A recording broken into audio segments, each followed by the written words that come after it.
ஓ, இங்கே party start ஆகிடுச்சுங்க. அப்பா, உள்ள சவுண்டு சும்மா காது கிழிக்குது வெளியே. ஓ, இது ஸ்டாண்டிங் ரெஸ்ட்ரோ பார். ஓ வா, இங்கே சாக்லேட்ஸ் இருக்குது, டெடி பேர் இருக்குது. வா, பான் கூட இருக்கீங்க. ஏய், ஜெம்ஸ்லாம் இருக்குங்க.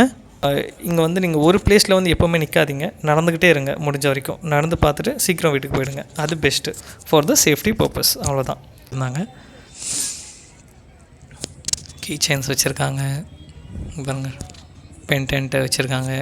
இதில் உங்கள் பேர்லாம் எழுதி கொடுப்பாங்க. உங்களுக்கு வேணும் அப்படின்னா உங்கள் இனிஷியல் போட்டு பேர்லாம் எழுதி கொடுப்பாங்க. இந்த மாதிரி நிறைய ஐட்டம்ஸ் இங்கே சேல் பண்ணுறாங்க. நீங்கள் இங்கே வந்து ஈஸியாக நிறைய ஷாப்பிங் பண்ணலாம். அண்ட் லைக் இங்கே ட்ரெஸ்ஸஸ்ஸு, ஃபுட்வேர்ஸு அண்ட் பென்டென்ட்டு இன்னும் நிறைய இருக்குங்க நீங்கள் வாங்குறதுக்கு. அண்ட் இந்த வீடியோ நீங்கள் ஃபுல்லாக பார்க்கணும் அப்படின்னா கீழே டிஸ்கிரிப்ஷனில் லிங்க் கொடுத்துருக்கேன். அண்ட் ஆல்சோ கீழே ரிலேட்டட் வீடியோஸ்லையும் போட்டிருக்கேன். நீங்கள் அதை செலக்ட் பண்ணி ஃபுல் வீடியோ பார்க்கலாம். அண்ட் இது வரைக்கும் நம்ம வீடியோவை சப்ஸ்கிரைப் பண்ணாதவங்க ப்ளீஸ் சப்ஸ்கிரைப் பண்ணுங்கள் and support our channel. And உங்கள் ஃப்ரெண்ட்ஸ் அண்ட் ஃபேமிலிக்கு ஷேர் பண்ணுங்கள். உங்களுக்கு ஏதாவது சஜஷன்ஸ் இருந்துச்சுன்னா மறக்காமல் கமெண்ட் பாக்ஸில் உங்கள் சஜஷன்ஸை கொடுங்க. அண்ட் தேங்க்ஸ் ஃபார் வாட்சிங். Thank you so much.